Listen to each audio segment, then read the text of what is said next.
Voices of the Void. A note from the curator. Sayak Mitra's solo Voices of the Void stands apart from other art exhibitions in its idiosyncratic experimentations with meaning and its lack, that is, the void. Richly infused with his concerns for contemporary socio-political situations, Mitra's work sways between the local and global themes carrying the mark of the personal. The body of work is multidisciplinary, not only in its diversity of mediums, but that the artist eclectically draws visual references from countless, often disparate sources. Be it an element of scientific, mechanical, folk, archaeological, or media reportage, one should never be surprised by its presence in the visual lexicon of the art presented here. Though each element appears in a representational form, the sheer force of decontextualized juxtaposition articulates a sense of paradoxical fragmentation of meaning that can be felt only after you leave his hall. Apart from powerful forms, brilliant fluorescent colors, and formidable painterly execution, Voices of the Void intends to captivate its audience through an aftertaste. To speak of the paradox, it will be better to divide the body of work into two distinct yet continuous phases. First, the early paintings, video, and digital prints done in India are laden with assorted imageries from a wide section of contemporary visual environment. His paraphernalia of mundane objects often push themselves into some hybrid sinister composition, overpopulating each frame with too many figures, forms, motifs, texts, and textures. Mostly gathered from popular media and mass culture, the work in totality results into a buzzing confusion in the head of the viewer. The surface of the two-dimensional work or the video screen is like a room packed with people and articles where every entity shouts its story so loud that it becomes hard to know if anybody is screaming out his agonies. Too many words make it silent. Too many images make it a void. This renders the grim scenario nonchalant, maybe somewhat solipsistic, if not callous.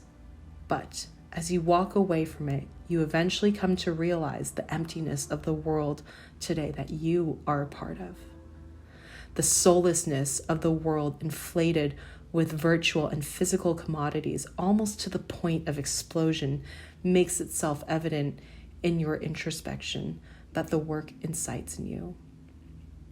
For example, as of the painting Still Alive, even if you were totally unaware of certain military operation against the Maoists in some little-known corner of West-Bengal, it forces you to reckon with the looming shadow of insidious, state-sponsored terrorism just as much as the looming shadow of a death undertold. Hence, the void, made of too many words and images, relates its own story from the back of its apparent carelessness, and this is precisely where the paradox of Mitra's work lies. The second phase, on the other hand, is marked by the richness of more personal experiences. Mitra experiments for the first time with oil paint, but more importantly, Mitra takes his artistic journey to the next level as he settles in the United States of America. The artist had been going through hard times of finding his place in a completely new social, economic, cultural, and artistic environment. As his own vulnerability and alienation in the land of opportunity peaked at the transition, strangely, his paintings gained a new calmness.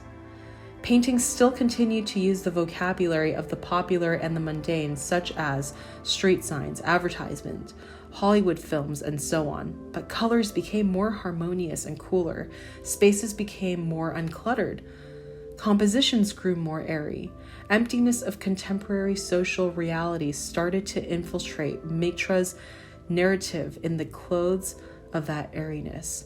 Signs rather than figures and objects got displaced against a not much heterogeneous order of images. At this point, flatly painted, heavy signs devoid of any signified larks behind the otherwise serene compositions like phantoms of signifiers.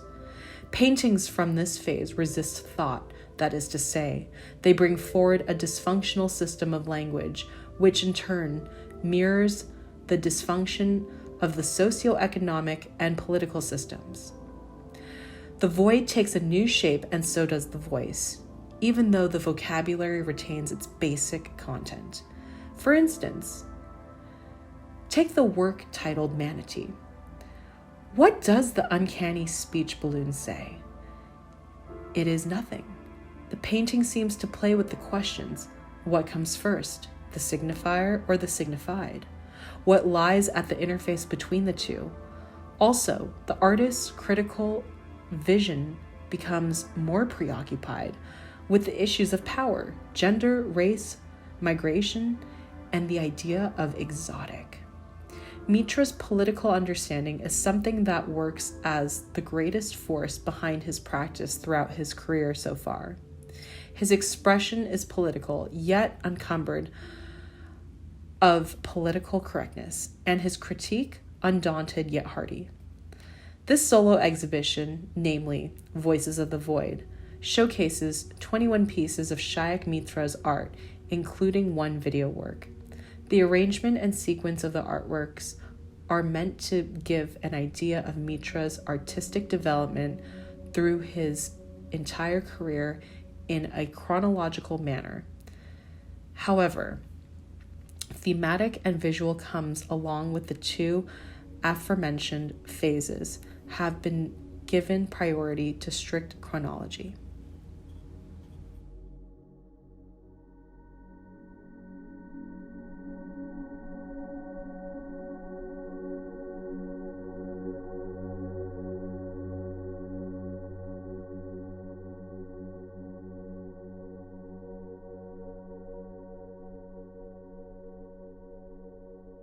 Still Alive. This painting brought Sayak the much coveted Best Painting Award from the annual exhibition of Academy of Fine Arts, Calcutta. The painting captures the political turmoil of a period when the state power of the left was losing ground to the extreme right, aided by both underground Maoist activities and the conservative central government, and the state government was trying to suppress the Maoists by means of fear and bloodshed. Antenna, Ashtray, and She. Antenna, Ashtray, and She is a picture of youthful romanticism tinged with existential crisis, melancholy, and lamentation for a lost love. Nostalgia for the past and uncertainty for the future also find expressions in the artist's canvas.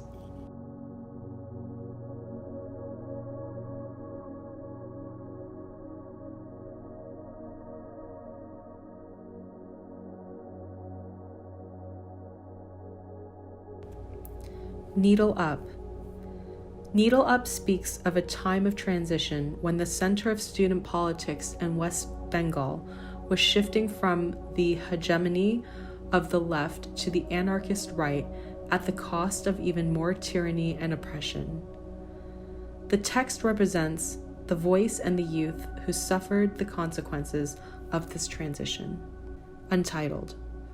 The painting is, on the surface, a protest against the egregious Delhi rape of Nirbhaya in 2012, but at the same time, the painting addresses the all-pervasive nature of distrust of women for men in general and examines their gaze at all men as potential rapists, where the artist as a man is no exception.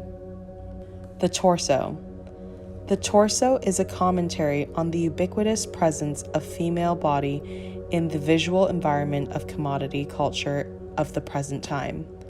The female body turns into a mere utility good, serving the mechanism of late capitalist system of consumer culture. Parts of the body lose their significance as they are erratically placed out of context in billboards, TV commercials, etc. This results into a complete degeneration of original unity of the body and thus meaning.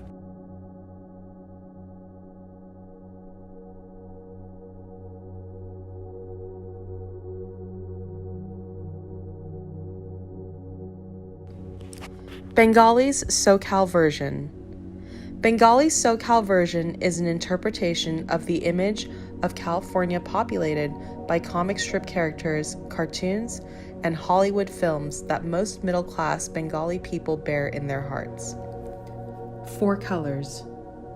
Four colors brings about Sayak's understanding of the idea of ethnicity through the lenses of artistic technique and personal life. He makes use of the same color palette consisting of yellow ochre, cadmium red, titanium white, and ivory black to achieve his own tone, as well as his wife's, who happens to be an artist of Caucasian origin. This is a vivid reminder of the irreducible human nature springing from a single origin despite of all apparent diversity. Reverie. Reverie is a painting that relates the dreams and ambitions of an aspiring artist hailed from the suburbs of West-Bengal in the manner of a personal journal. Young Sayak's dream of visiting the great places of artistic, cultural, and historical interest in the world figures in the work. At the same time, the painting testifies his desire of seeing himself in the international platform as an artist.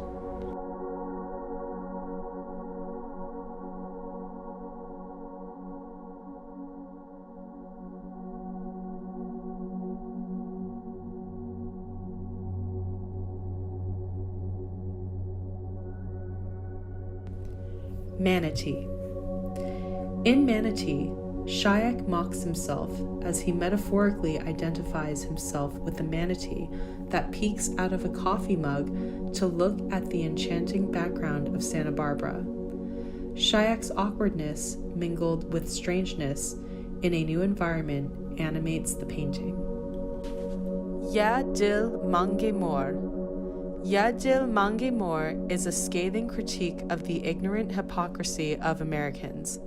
Their love for strawberry stands in sharp contrast against their disparaging attitudes for the Hispanic farmers who harvest it. The Hindi tagline of Pepsi, Ya Dil Mange More, my heart desires more, sarcastically places desire and hatred in the same frame. Andrea's Seafood. This painting is inspired by the lures of American beach life in contrast with the primitive nature of the beaches and the expanse of the sea. Yield to the ocean. Sayak's unfamiliarity with the sign convention on the street while he was learning driving has been captured in the painting.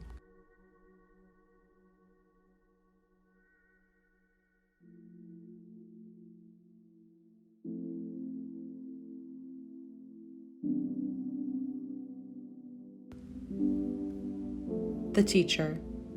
The impact of the ancient cave temples of Ajanta and Ellora in India drove Sayak to create this painting. The painting is an ode to the timeless culture that kept the stream of wisdom alive in India.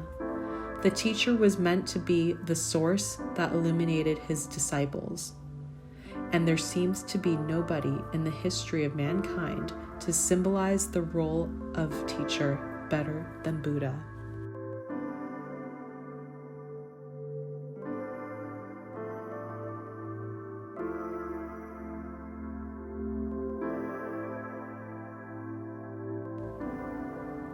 A found root. Sayak, although not a cat person, got deeply attached with their pet cat in his new home in America. He did this painting at the shore the day the cat breathed its last. The driftwood is a symbol of rebirth and eternity of soul. California. The fact that the cultural richness of American society, achieved by the contribution of people belonging to almost all ethnicity, has been symbolized by the palm tree. Palm tree is not indigenous to America, yet it adds a lot to the richness of scenic beauty in many places of the country. Labor of love. For this work, motivation came from Sayak's on-site experience as he had been working at the project called American Dream in New Jersey. What constitutes the Great American Dream is the labor of thousands of nameless, faceless people from many different countries across the globe. The painting is a loving tribute to that labor.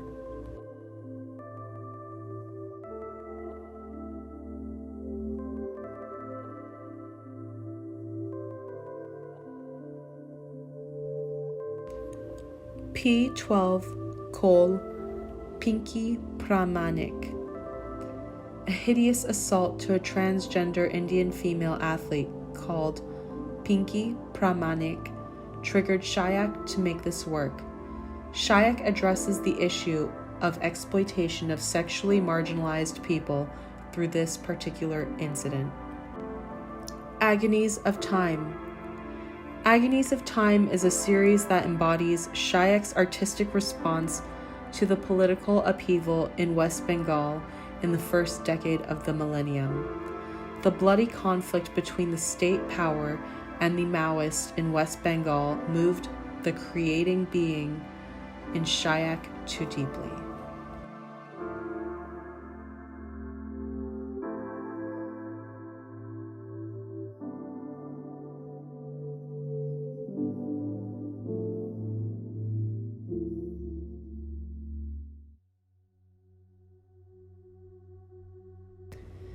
Witness is an experiment with the perceptual mechanism of image formation, after image, and its retention in video format.